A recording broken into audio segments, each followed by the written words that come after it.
자존심 강한 독일이 한국에게 고개를 숙였습니다. 곧 다가오는 겨울에 독일은 필요한 에너지를 확보하지 못해 에너지를 구걸하는 것은 물론 운반의 어려움을 겪고 있는데요. 이 문제를 해결할 방법이 오직 한국밖에 없다고 합니다. 올라프 숄츠 총리가 직접 한국에 전화를 하면서 10조 원 규모의 투자를 약속하는 한편 한국에게 그동안의 인연을 생각해 도와달라는 말까지 하며 한국을 향해 저자세를 보였다고 하는데요. 대체 독일에서 무슨 일이 일어나고 있으며 왜 독일이 한국에게 이렇게까지 매달리는지에 대해 지금부터 자세하게 설명해 드리겠습니다. 러시아, 우크라이나 전쟁이 장기화되는 가운데 속이 타는 국가가 있습니다. 바로 독일이 그 주인공인데요. 강경한 반러시아 전선의 중심, 국가로 유럽에서 주도적으로 러시아 반대 세력을 형성한 가운데 러시아는 이런 독일에게 본때를 보여주겠다며 독일의 약점을 틀어주면서 실력 행사에 나섰죠. 처음에는 독일은 러시아의 협박에 아무렇지 않은 모습을 보였습니다. 그러나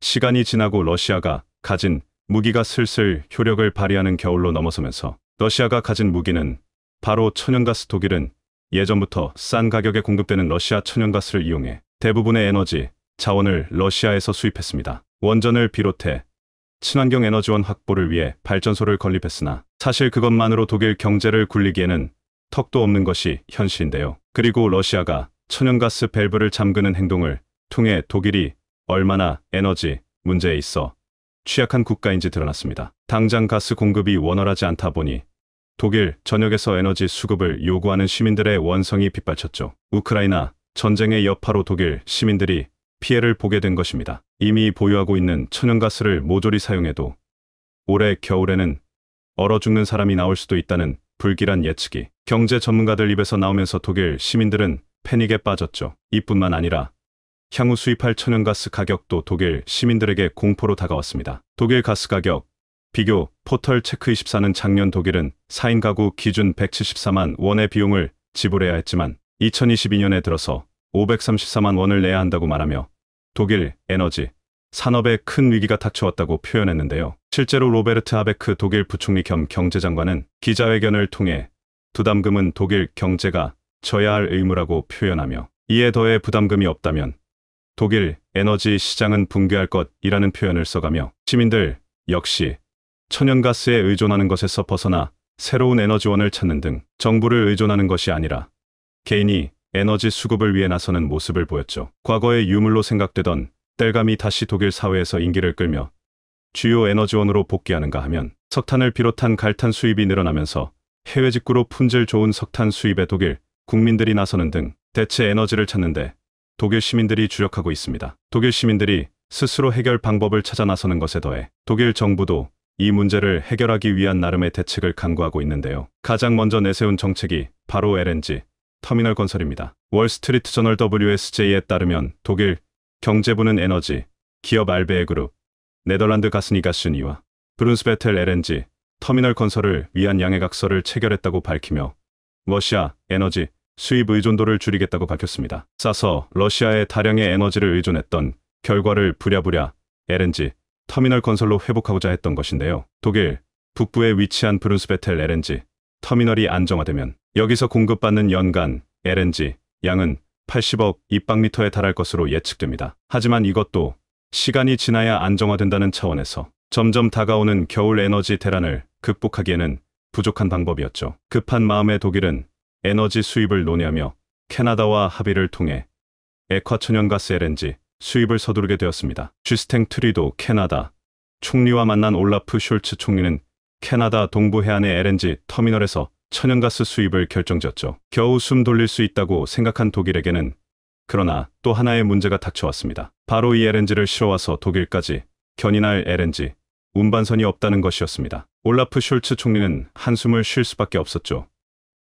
전제 LNG 운반선의 최강자는 대한민국입니다. 한국을 무섭게 쫓던 중국이 스스로 기술 한계를 드러내면서 주춤하던 사이 한국은 기술 격차를 벌리며 업계의 탑을 유지하는 데 성공했죠. 올해 상반기 글로벌 액화천연가스 운반선 발주량은 작년 상반기 대비 400% 이상 늘어난 것에서 이를 확인할 수 있습니다. 국내 조선업계를 대표하는 주종인 LNG선은 이제 명실상부 한국이 장악하고 있습니다. 전 세계에서 발주된 LNG선 10척 중 7척이 한국에서 수주되었고 만들어지는 것을 보면 이를 잘 알 수 있죠. 조선업계에서 한국이 우위를 차지할 수 있었던 것은 바로 기술. 영하 163도의 극저온 탱크에 저장해 천연가스를 운반해야 하는 과정이 반드시 필요하지만 이 기술은 섬세함을 요구합니다. 만약 이 과정에서 설계가 잘못될 경우 배가 두 동강 날 수 있기 때문이죠. 그래서 해상 폭발 사고도 이어질 수 있는 만큼 안전성과 탁월한 저온 탱크 기술이 반드시 필요한 분야가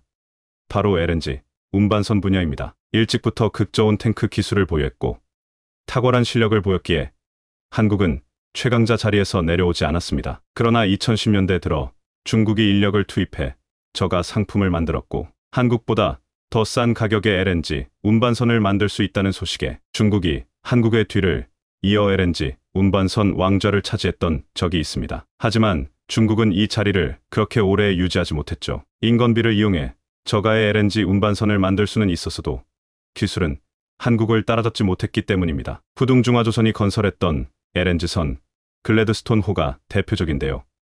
한국보다 싼 가격의 건조가 가능해 주목을 받았지만 2018년 호주 인근 해역에서 엔진 고장으로 움직이지 못해 막대한 피해를 끼쳤던 선박이죠. 결국 중국의 민낯을 확인한 여러 에너지 회사들은 믿을 수 있는 한국에 다시 LNG선을 의뢰하게 되었고 한국이 계속해서 LNG선의 강자로 지금까지 그 명성을 잇고 있습니다. 한 차례 빼앗긴 과거를 잊지 않고 한국은 절치부심하며 기술은 물론이고 압도적인 건조 능력으로 최근 Q클래스 LNG선 생산에 박차를 가하며 중국과 격차를 벌리고 있습니다. 운송 용량이 20만 세제곱미터를 넘는 선박을 Q클래스 선박이라고 부르며 한 척당 가격이 3천억이 넘는데요. 이 선박을 만들 수 있는 곳은 한국밖에 없습니다. 한국조선해양, 대우조선해양, 삼성중공업 등 소위 말하는 빅3만 이를 만들 수 있죠. 중국에서도 Q클래스에 해당하는 선박을 만들고자 노력했지만 거대한 규모를 한 번에 제조하는 것은 아무리 인력을 동원해도 불가능할 정도로 한국 조선업체들은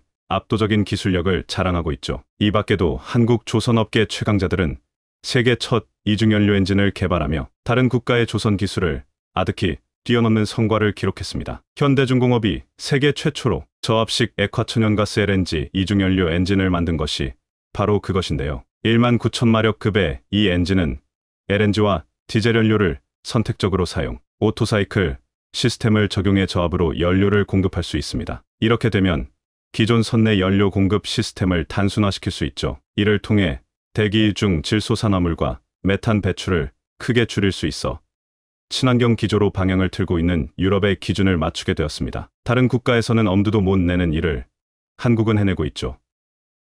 독일에게 필요한 물건이 한국에 있는 것인데요. 올라프 숄츠 독일 총리 입장에서는 대규모 LNG 운반을 통해 독일 에너지 대란을 해결해야 하는 상황, 한국을 통하지 않고서는 이 계획이 불가능하다는 것을 깨닫고 급하게 한국을 방문, 한국에게 도와달라고 애원한 것입니다. 독일 말고도 유럽 국가를 비롯 에너지 문제를 겪고 있는 많은 국가들이 징검다리 에너지라고 평가를 하는 액화천연가스 LNG를 원하고 있기에 이를 운반할 수 있는 LNG 운반선 수요는 폭증했습니다. 영국 조선해운 시황 분석기관 클락슨 리서치에 따르면 LNG선 선가는 7월 기준 2억 3,500만 달러로 6월에 비해 500만 달러가 오른 가격을 기록했습니다. 품질 좋은 LNG 운반선의 대부분을 한국이 장악하고 있기에 지금부터 발주를 넣는다고 해도 기한 내에 생산하는 것은 불가능에 가까운 것이 현실. 사태를 파악한 국가들은 이미 한국의 대규모 물량을 수주하는 등 발빠르게 움직임을 보였습니다. 독일은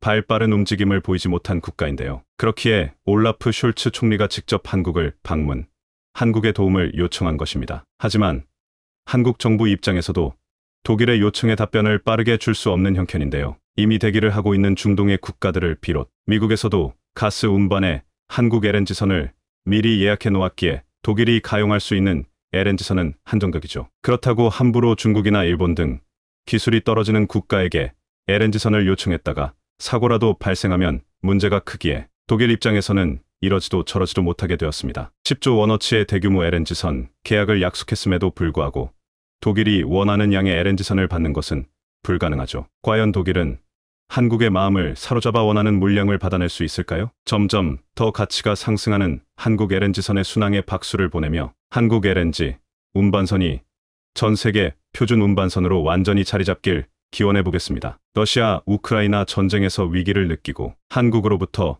수조 원어치 무기를 구매해 완전 무장한 폴란드. 그 덕분에 전 세계에서 한국 무기의 위상이 상당히 높아졌습니다. 아무래도 러시아가 우크라이나를 점령한다면 다음 먹잇감이 될지도 모른다는 두려움과 급박함에 선택했다 보니 한국산 무기가 그만큼 신뢰도가 있구나라는 인식이 생겼을 겁니다. 그런데 폴란드가 한국에 맡긴 것은 비단 안보에 그치지 않습니다. 폴란드 역사상 가장 거대한 석유화학 플랜트까지 한국 기업에게 전부 맡겼는데요. 오늘은 폴란드로 이동해 보겠습니다. 안녕하세요.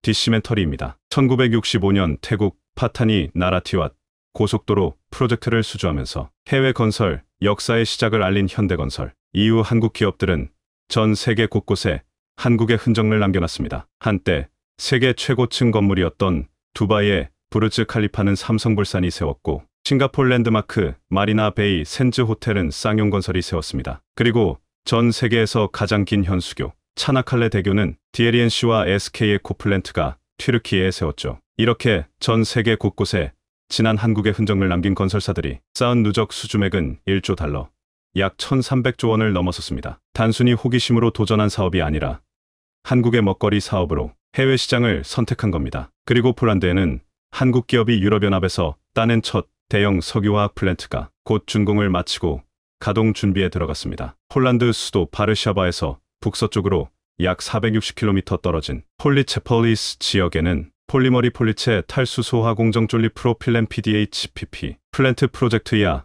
폴리머리 프로젝트가 준공을 앞두고 있습니다. 이 프로젝트는 현대 엔지니어링이 수행 중인데 상당히 상징적인 프로젝트가 아닐 수 없습니다. 왜냐면 그간 우리나라 건설사들은 유럽에서 교량, 터널 등의 토목 분야나 자동차, 타이어, 공장 또는 업무용 건물을 지어왔을 뿐 석유화학 플랜트는 지어본 적이 없습니다. 왜냐면 안 그래도 유럽에는 플랜트 선진 기업들이 즐비하기 때문에 이 치열한 유럽 한복판에서 한국 기업이 수주한다는 것은 사실상 어려울 것으로 보였었는데, 폴란드 최대 민간 석유화학 기업인 그루파 아조티 그루파 에저지는 현대 엔지니어링에게 폴리머리 프로젝트를 단독으로 발주했습니다. 폴리머리 프로젝트는 폴란드의 석유화학 플랜트를 건설하는 사업으로 축구장 55개를 합친 12만 평 규모의 땅에 연간 40만 톤의 폴리프로필렌 생산시설과 부대시설을 건설합니다. 이는 폴란드 역대 최대 규모의 석유화학 플랜트로 현대 엔지니어링이 단독으로 수주했는데 사업비가 무려 1조 5,400억 원에 이르는 초대형 프로젝트입니다. 플랜트에서는 프로판가스와 프로필렌을 만들고 이렇게 만들어진 프로필렌은 에틸렌과 결합해 자동차 내외장재, 인공섬유, 각종 생필품 등의 기초 소재가 되는 폴리프로필렌으로 태어납니다. 폴란드 내수뿐 아니라 수출도 계획하고 있어 폴란드의 입장에서는 미래 먹거리인 셈. 아직 완전히 가동되는 것은 아니지만 지난 6월 22일 현장에서 폴리프로필렌 초도 생산 기념행사를 진행해 마테우시 모라비에츠키 모로예키 폴란드 총리 등이 참석해 사실 폴리머리 프로젝트는 우리나라 입장에서는 상당히 상징적인 사업이기도 합니다. 지난 2018년 한국에서는 한국해외인프라도시개발공사 KIND가 출범했는데 공사가 선정한 제1호 투자 사업이 바로 폴리머리 프로젝트입니다. 현대 엔지니어링의 설계 시공 능력과 시너지를 일으켜 최종 수주에 성공했죠. 사실 폴란드가 한국 기업에게 역대 가장 큰 석유화학 플랜트를 맡겼다는 것은 꽤 큰 의미가 있습니다. 2004년 EU에 가입한 이후 꾸준한 경제 성장을 이뤄온 폴란드는 2018년 쟁쟁한 회원국들을 모두 제치고 경제 성장률 1위를 기록했죠. 이번 수주를 계기로 한국 건설사의 기술력과 수행 능력이 입증됐기 때문에 진입장벽이 높은 유럽 플랜트 시장에서 한국의 활약을 기대해 볼 수 있을 것 같습니다. 2019년 수주한 직후 코로나가 터지는 바람에 인력 수급에 엄청난 어려움을 겪었습니다. 여기에 공장도 가동되지 못하고 하늘길도 막히는 바람에 원자재 값은 폭등했죠. 여기에 러시아 우크라이나 전쟁까지 겹치면서 그야말로 풍전등화의 위기 속에서 어렵게 공사를 시작했습니다. 발주처인 그루파 아조티 역시 이러한 위기 상황을 감안해 계약서를 2차례나 수정해주는 등 적극적으로 협조해준 덕분에 극한의 어려움 속에서도 공기를 지연시키지 않고 곧 가동을 눈앞에 두고 있습니다. 그런데 더 놀라운 건 롤리머리 프로젝트가 끝나기도 전에 폴란드 정부가 4조 원짜리 초대형 프로젝트도 현대 엔지니어링에 발주했다는 점입니다. 지난 2021년 6월 폴란드 최대 규모의 국영 정유기업 PKN 올렘 PKN 오얼러는 PKN 올레핀 확장공사 프로젝트를 발주했는데 설계 조달 시공 EPC를 담당할 업체로 현대엔지니어링을 선택했죠. 이는 위에서 살펴본 폴리머리 프로젝트보다 훨씬 큰 사업으로 총 사업비가 무려 4조 1천억 원으로 폴리머리 프로젝트보다 약 3배 규모에 육박합니다. 이 프로젝트는 바르샤바 북서쪽 약 120km 떨어진 중부 마조프세메저비에주 푸오츠크 플라크 지역에 에틸렌을 생산하는 석유화학 플랜트를 건설하는 사업입니다. 푸오츠크에 위치한 석유화학 단지에서 생산된 나프타를 분해하면 얻을 수 있는 에틸렌을 연간 74만 톤 생산하는 시설로 놀라운 점은 기본 설계가 연계된 EPC를 수주했다는 점입니다. 그간 선진 엔지니어링 기업들은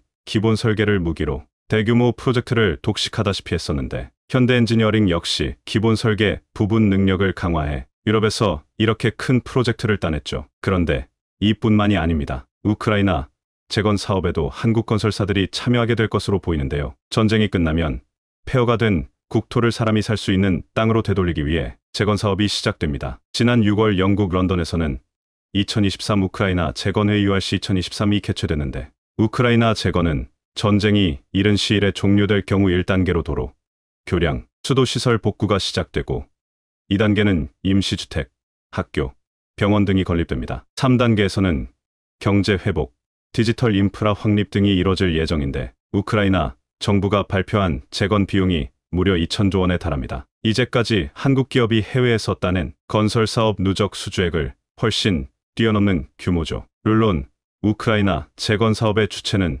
미국과 영국 등 우크라이나를 지원했던 국가들이 주가 될 수밖에 없습니다. 우크라이나 입장에서도 자신들을 힘껏 지원해준 국가들에게 그런데 폴란드 역시 미국 못지않은 지원을 했습니다. 우크라이나와 국경을 마주한 폴란드는 인도주의적 차원과 군사적인 차원에서 모두 우크라이나 지원에 최선봉에 섰던 만큼 우크라이나가 재건 사업의 상당 부분을 폴란드에게 맡길 것은 자명한 사실. 이에 지난 8월 14일 현대엔지니어링은 폴란드에서 개최된 한 폴란드 비즈니스 포럼을 통해 이건의 주요 MOU를 체결했습니다. 지난 7월 윤석열 대통령은 리투아니아에서 열린 나토 정상회의 일정을 마치고 폴란드로 날아가 안제이 두다 올란드 대통령과 정상회담을 가졌는데 이 자리에서 우크라이나 재건 및 개발 프로젝트 협력, 국토도시 인프라, 계획 협력, 공공민간기업 간 교류 및 협력 증진 방안 등 상당히 많은 MOU가 체결됐습니다. 이 중 눈에 띄는 것이 우크라이나 재건 사업입니다. 전쟁으로 파괴된 철도, 도로, 군사시설에 대한 재건과 폴란드 후방 보급기지 및 군 공항 등이 재건 사업 대상으로 선정됐죠. 현대엔지니어링은 폴란드 방안에 동행해 PZPG와 MOU를 체결했는데 PG는 폴란드 국방부 산하 국영 방산 기업으로 우크라이나에 상당한 네트워크를 구축하고 있습니다. 뿐만 아니라 PG가 보유한 네트워크를 활용해 모듈러 작전기지, 캠프 공급과 관련된 사업 기회를 발굴하고 향후 모듈러 주택 사업까지 확장해 나갈 계획인데요. 여기에 현대엔지니어링, 미국 USNC, 그리고 그룹파 에소티 폴리스 3자 간 초소형 모듈 원전 사업 협력 MOU도 체결했습니다. 현재 전 세계는 안전이 담보되지 못하는 경수로 원자로가 아닌 소형 모듈 원전에 올인하고 있습니다. 300MW MW급의 발전 용량을 가진 소형 원자로를 SMRS Small Modular Reactor이라고 한다면 그보다 더 적은 10MW급 이하의 전력을 생산하는 원자로를 초소형 원자로 MMR Micro Modular Reactor라고 합니다. MMR은 발전 용량이 적기 때문에 중대 원전 사고가 터질 가능성도 현저히 낮고 모듈러 설계를 기반으로 하기 때문에 신속한 시공이 가능합니다. 여기에 산간 및 사막과 같은 극진화 오지에도 설치할 수 있죠. 수요에 따라 원자로 모듈을 추가하는 방식으로 열 출력 증가가 가능해 확장성도 높아 세계 시장 규모는 지속적으로 확대될 전망입니다. 일찍이 차세대 원전이라 불리는 MMR에 주목한 현대엔지니어링은 미국의 USNC와 글로벌 MMR EPC 사업을 추진 중입니다. 이에 아조티 그룹이 대주주로 있는 폴리머리 프로젝트의 사업장 내에 MMR의 도입 논의를 위해 MOU를 체결한 것이죠. 현재 폴란드에서 가동을 준비 중인 석유화학 플랜트와 더불어 우크라이나 재건 사업, 그리고 초소형 모듈 원전까지 앞으로 한국 기업들이 폴란드를 전초기지로 현재 미국의 주요 매체 등에서 중국의 상황을 다루며 한국을 동시에 언급하고 있습니다. 미 경제 매체 블룸버그는 골드만삭스를 인용해 중국이 무너지면 한국이라는 기사를 냈습니다. 최근 중국 경제의 위기가 가시화되고 아시아권에 큰 영향을 끼칠 수 있을 거라는 우려가 나오지만 오히려 중국이 급격하게 무너진다면 이것으로 한국이 급상승하는 계기가 된다는 이야기입니다. 그런데 이는 지금까지의 상식을 뒤엎는 것으로 중국은 한국과 경제 체급이 다른 국가이기도 하고 여전히 미국의 수많은 주요 기업들은 중국에서 매출을 엄청나게 일으키고 있는 상황입니다. 애플과 테슬라 같은 기업이 얼마나 중국 친화적인지를 안다면 더욱 그러한 것이죠. 그런데 이들은 최근 수년간 상황을 본다면 중국을 한국이 대체한다고 장담하고 있습니다. 이러한 주장이 어떠한 근거에서 나오고 있으며 왜 중국은 충격을 받고 있는지 살펴보겠습니다. 우선 이들은 지난 3년간 중국 주식 지수와 주변 국가의 상관관계가 줄어들었다 분석합니다. 본래 아시아권은 중국 지수가 급락하면 동시에 무너졌으나 그러한 영향이 거의 없었다는 겁니다. 특히 최근 중국의 비구에 의한 헝다 등 부동산 회사가 휘청일 때도 주변 아시아 국가는 거의 그대로였거나 오히려 주가 지수가 상승하는 모습을 보이는 등 이제 중국의 영향력이 크게 감소했다는 뜻인데요. 그런데 이러한 상황에 대해 중국을 대신할 국가는 바로 한국이라며 골드만삭스는 지적했습니다. 일단 이에 대해서 골드만삭스는 수차례 미중 간 패권 싸움을 그 원인으로 제기한 바 있습니다. 미국은 달러 패권국으로 고금리와 강달러를 통해 중국을 매우 곤란하게 만들었다는 얘기입니다. 그리고 이번에 미국 정부는 채권을 1조 달러를 추가 발행한다는 점에 주목하고 있습니다. 많은 국가들이 이제 더 이상 중국이 미국의 채권을 구매하지 않는다며 무리수라는 지적을 하는데요. 그러나 미국은 이를 통해서 한국과 대만 등 기존 동맹들에게 자금을 공급한다는 맥락입니다. 미국은 당장 반도체 과학법과 IRA 등으로 막대한 보조금을 미국의 국가에 지급해야 하는 상황입니다. 최근 트럼프 전 대통령은 이에 대해서 바이든이 한국에 돈을 퍼주고 있다고 강력하게 비판했습니다. 실제 미국이 한국에 지급해야 하는 보조금이 막대하다는 것을 의미한 것입니다. 따라서 미국의 이러한 채권 발행 이후 1조 달러나 되는 자금 중에 상당한 부분을 미국 동맹이 흡수하는데 이러한 미국의 자금을 흡수하는 국가들은 자연히 상승 국면을 맞을 수밖에 없다는 이야기인데요. 실제 중국은 이 미국 자금을 받기 위해서 미국 회사와 합작을 시도할 정도로 속이 타들어가고 있습니다. 이걸 받아야 중국에서 다시 재투자가 되고 미국에 수출해서 달러를 버는데 이런 게 차단된 겁니다. 그것도 가장 중요한 미래 첨단 산업이 근본적으로 막히니 비상이 걸린 게 당연한 맥락입니다. 그중에 한국은 미국에서 가장 많은 보조금을 획득하는 국가로 알려져 있습니다. 일각에서는 미국에 공장을 지어주니 그 정도는 당연하다는 의견도 나오고 있으며 지금까지 IRA 등으로 한국 기업이 피해를 보는 상황도 펼쳐졌기 때문에 비판적 시각이 있으며 한국 입장에서는 선택의 여지도 없지만 이 보조금과 혜택은 지속된다는 점도 있습니다. 따라서 앞으로 미국의 기축통화의 달러들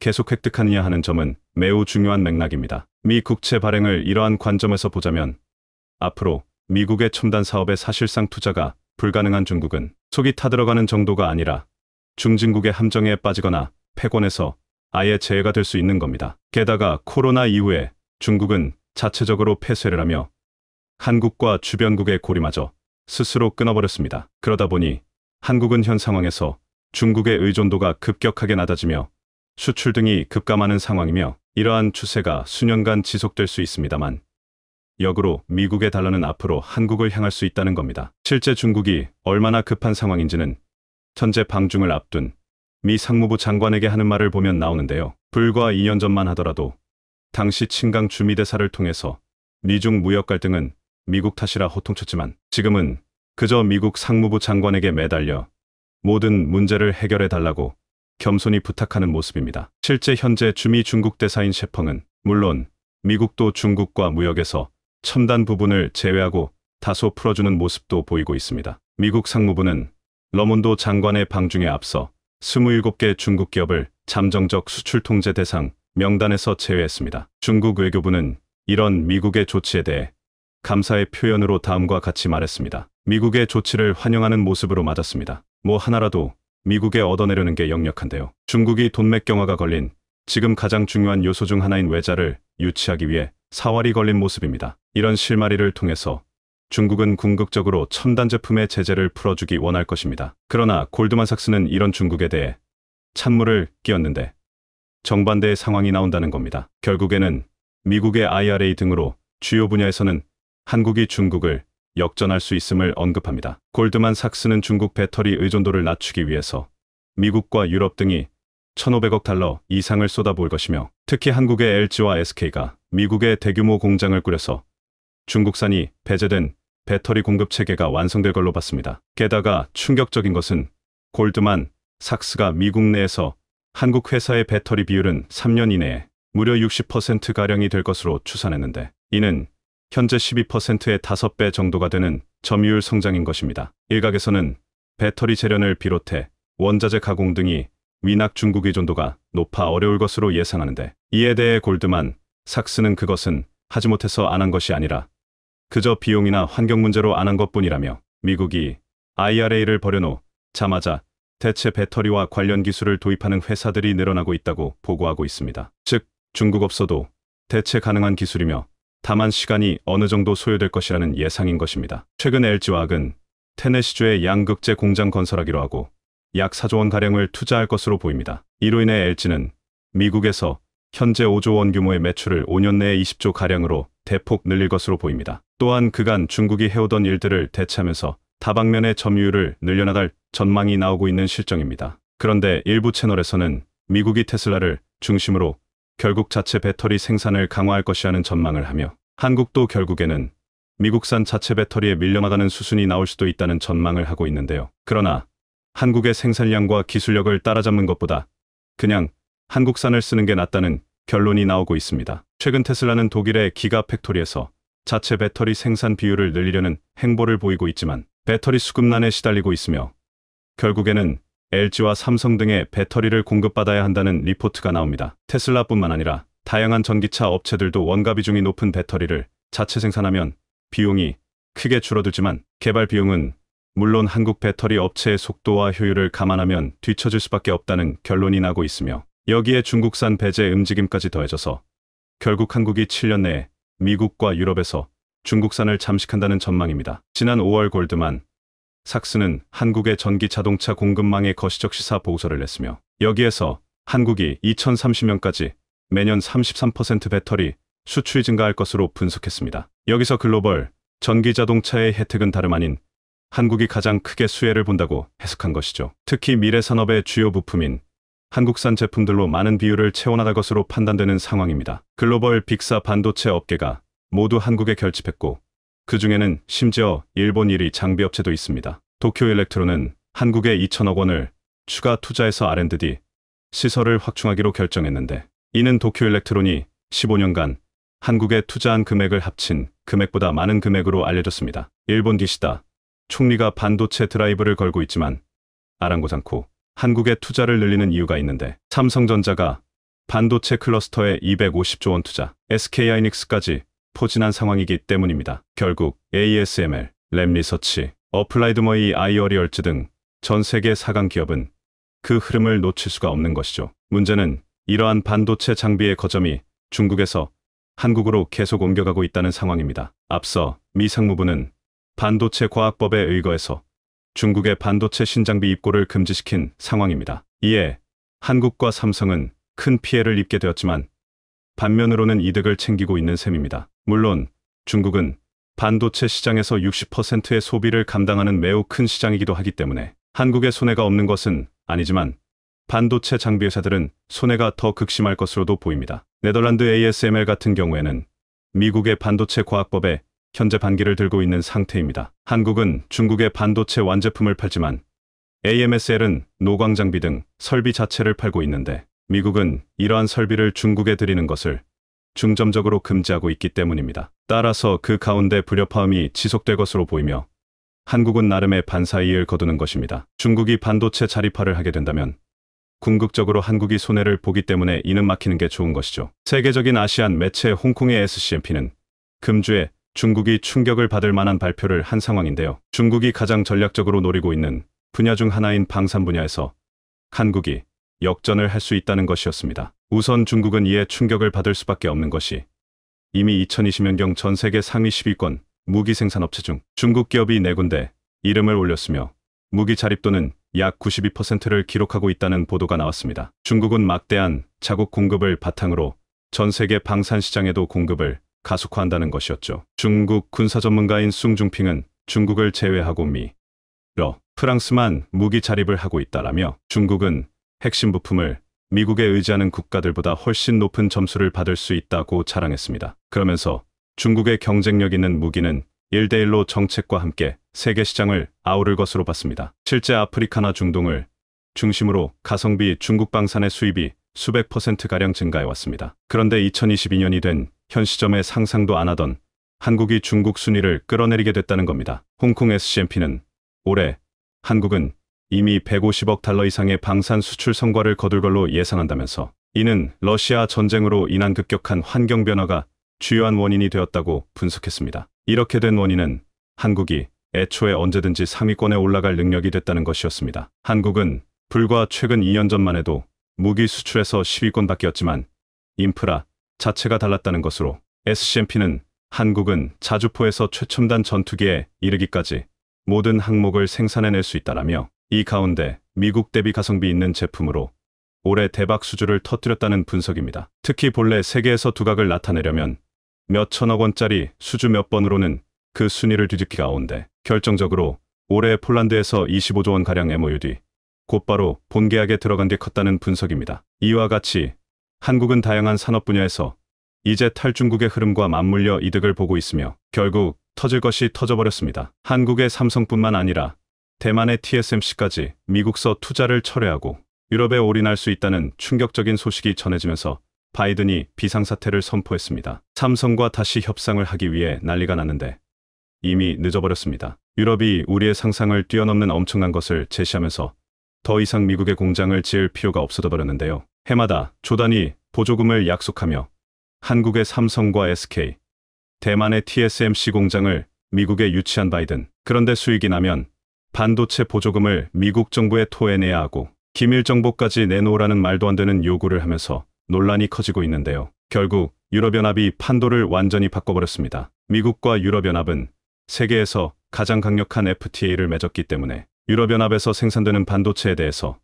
미국은 그 어떠한 제재도 가할 수 없는데요. 유럽연합이 한국의 상상을 초월하는 너무나도 파격적인 제안을 하면서 지각 변동이 일어났습니다. 바이든의 한국 뒤통수치기를 의식했는지 유럽연합은 이번 기회를 놓치지 않고 한국의 삼성 반도체 공장을 유치하기 위해 칼을 빼들었습니다. 유럽연합 이윤 1일 현지 시간 27개의 원국 담당 장관들이 반도체 생산 확대에 430억 유로 약 59조 원을 투자하는 이유 반도체법 CHIPS 액트에 합의했다고 밝혔습니다. 세드릭 나이케 지멘스 이사는 이와 관련해 독일 프랑크푸르트 알게마인의 차이퉁 FAG에 16나노 이하 반도체는 세계 시장에서 4%밖에 차지하지 않는다면서 반도체법이 중점을 둘 대상은 확대돼야 한다고 말했습니다. EU의 원국들은 자체 또는 위탁 생산하는 경우 모두 훨씬 더 많은 프로젝트가 지원을 받을 수 있도록 법안을 개정했습니다. 유럽연합의 반도체 지원 내용은 상상을 초월했습니다. 유럽연합은 삼성전자가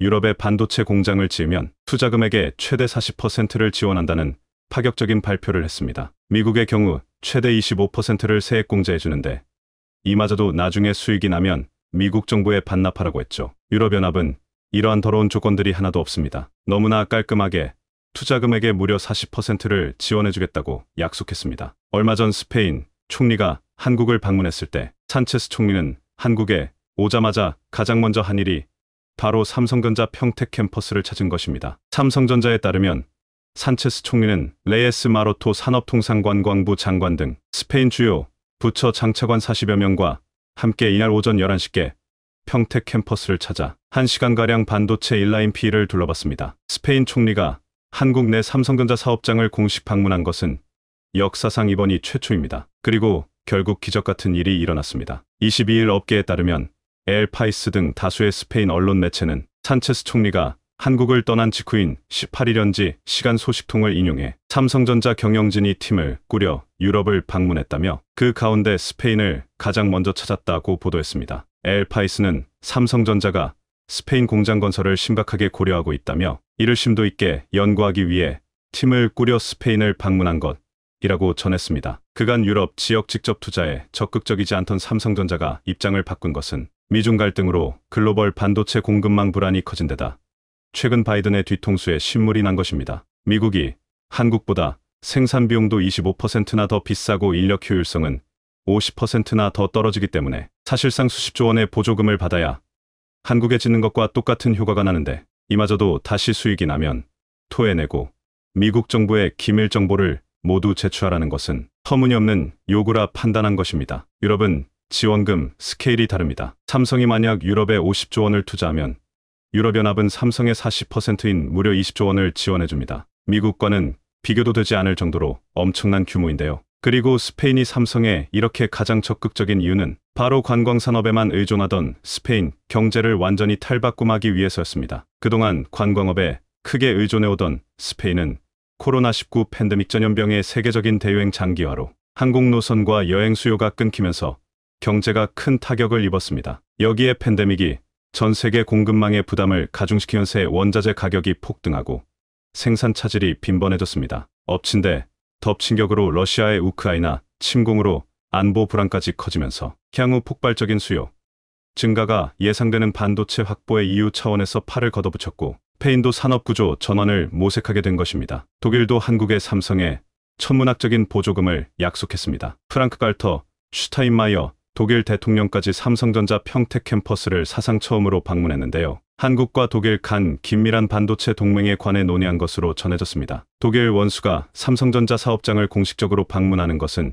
이번이 처음입니다. 그간 게르하르트 슈레더 전 총리, 앙겔라 메르켈 전 총리 등이 독일에서 열렸던 정보기술 IT 전시회 세비CBIT에서 삼성전자 부스를 둘러본 정도였고 제품이 만들어지는 사업장에 관심을 갖고 직접 찾은 사례는 상당히 이례적입니다. 실제로 독일은 독일의 반도체 공장을 짓기로 한 인텔에 9조 원이 넘는 보조금을 지급했는데요. 최근 7조 원의 추가 보조금을 줄 수 있다고 전해져 화제가 되고 있습니다. 인텔은 이 공장을 짓는 비용을 애초 170억 유로, 약 23조 6천억 원로 추산했지만 현재 경제 상황 등을 고려한 결과 300억 유로, 약 41조 6천억 원가 필요하며 EU 반도체법에 따라 총 건설비의 40%를 지원받을 수 있을 것으로 기대하고 있다고 소식통은 전했습니다. 인텔은 다른 지역에 건설하는 경우와 비교해 발생하는 비용 격차를 해소하고 이 프로젝트가 세계적 경쟁력을 갖출 수 있기 위해 독일 정부와 건설적인 대화를 한 데 대해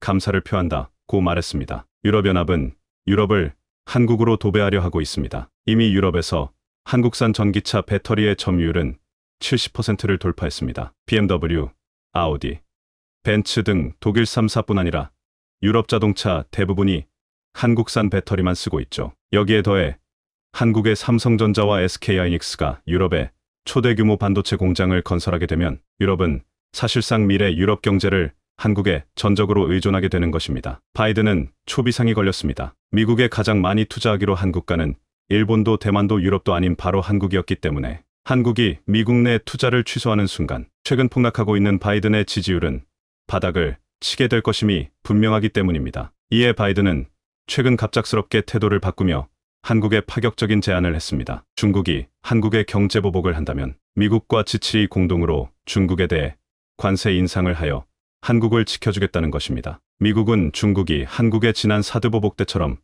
한국 경제에 압력을 가할 경우 주요 7개국 G7이 함께 대중국 관세를 인상하는 등 대항 조치를 취할 것을 제안했다고 니혼게이자이 신문 니케이 2일 보도했습니다. 미국 정부와 연방의회는 중국에 대한 대항 조치로 수입 관세를 인상하는 등 국내법 정비를 검토하고 있습니다. 미국 초당파 의원들이 제출한 법안에서는 중국이 특정한 국가에 대해 자국의 뜻을 관철하려고 경제적 위압을 가하는 경우 미국 대통령에게 여러 조치를 시행할 수 있는 권한을 부여합니다. 이 권한에는 관세 인상 조치에 더해 경제 압력을 받은 국가에 대한 자금이나 금융 지원도 포함됩니다. 중국의 제재로 입은 손실을 보전할 수 있도록 미국이 대상국에 관세를 인하해 수입량을 늘릴 수단도 마련한다고 전했습니다. 중국이 한국과 무역을 끊어버리면 미국이 대신 사주겠다는 것입니다. 중국도 반격에 나섰습니다. 미국의 압박이 거세지자 중국은 미국의 1위 메모리 반도체 회사인 마이크론에 대해 대대적인 조사를 실시하겠다며 마치 지난번 마이크론 제품 수입 전면 금지 조치를 연상시키게 하는 강력한 규제를 선포했습니다. 중국이 미국 최대 메모리 반도체 생산업체 마이크론 테크놀로지에 대한 조사에 나선 것은 한국과 일본 같은 이웃 나라에 경고, 신호를 보내는 것일 수 있다고 홍콩 사우스 차이나 모닝포스트 SCMP가 전문가를 인용해 3일 보도했습니다. ROIAL, 상하이의 반도체 연구회사 ICYJ의 왕리프 분석가는 중국 반도체 시장이 미국과 동맹에 의해 포위된 상황에서 개시된 이번 조사는 한국과 일본에 보내는 경고로 보인다고 말했습니다. 한국과 일본은 대만과 함께 미국이 중국을 반도체 공급망에서 배제하고자 주도하는 반도체 공급망 협의체 14의 일원으로 이들 나라의 고위 관리들은 지난 2월 첫 번째 화상회의를 개최했습니다. 왕 리프는 특히 한국이 중국의 마이크론 조사에 주목할 것으로 보인다고 밝혔습니다. 그는 중국에 여전히 반도체 제조 시설을 두고 있는 삼성전자와 SK하이닉스에 해당 조사는 미국의 행동을 따르지 말라는 경고 신호를 보내는 것이라고 말했습니다. 안보 심사 이유에 대해서는 핵심적인 정보, 인프라의 공급망 안전을 보장하고 잠재된 제품의 문제가 인터넷 안보 위험을 일으키는 것을 예방해 국가 안보를 보호하기 위한 것이라고 설명했습니다. 중국이 외국 반도체 회사에 대해 사이버 안보 심사를 하는 것은 처음입니다. 마이크론에 대한 조사를 발표하기 전까지 중국은 미국이 국가 안보를 이유로 대중국 첨단 반도체 수출 규제를 시행한 것에 대해 별다른 반격을 가하지 않았습니다. 중국 정부는 마이크론이 자국 기술 산업에서 부정적인 역할을 하고 있다고 여긴다고 왕 리프는 말했습니다. 그는 마이크론이 미국 정부의 대중 제재 부과를 뒤에서 밀어붙였다는 의혹이 있다고 전했습니다. 조 바이든 미국 대통령이 지난해 8월 자국 반도체 산업 육성을 위해 만든 반도체 칩과 과학법, 반도체법에 서명한 이래 마이크론은 다른 몇몇 미국 반도체 회사들과 함께 로비 자금 지출을 늘린 것으로 알려졌다고 SCMP는 전했습니다.